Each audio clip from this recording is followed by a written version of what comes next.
Hey guys, I'm Slick77. Welcome back to another book session for Skyrim's Strongest Stories. In this session I will be reading from the book Light Armor Forging. And where I found this at Silent Moon's camp. It's right near Dragon's Reach. So, let's get to reading. Oh, I'd also like to let you know that Light Armor Forging will give you one extra level in your smithing skill. Light Armor Forging by Revis Sarvani. There are two classes of light armor, metallic and non-metallic. Elven and glass are metallic light armor. You may be surprised to think that glass can be thought of as metallic, but appearances are deceiving. What we call glass is nothing like the window panes you see in the houses. The greenish material is far stronger and has a much higher melting point. And see the period. Non-metallic armors are hide, studded, leather, and scaled. For these armor types, the forger is as much tailor as blacksmith. All use large pieces of leather stitched together with leather strips.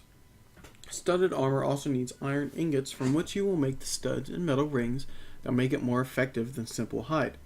Scaled armor uses steel instead of iron, but the steel is infused with corundum to make the metal inserts stronger. For centuries, the secret of making elven armor was closely guarded secret on the Somerset Isle.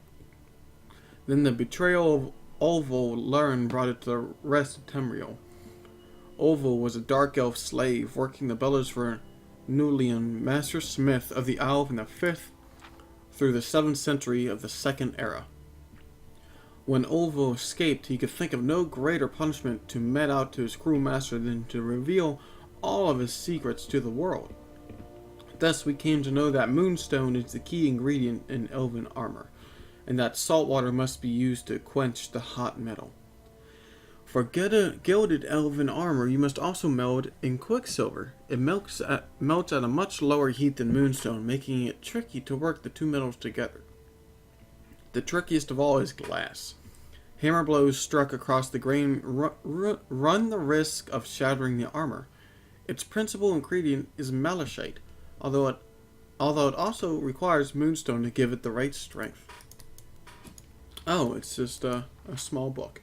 Anyhow, that's a quite an interesting take on smithing and the how to make elven armor, glass armor, scaled and such. So I thought that was pretty cool. Glad I've definitely read that book. How do I get out of here?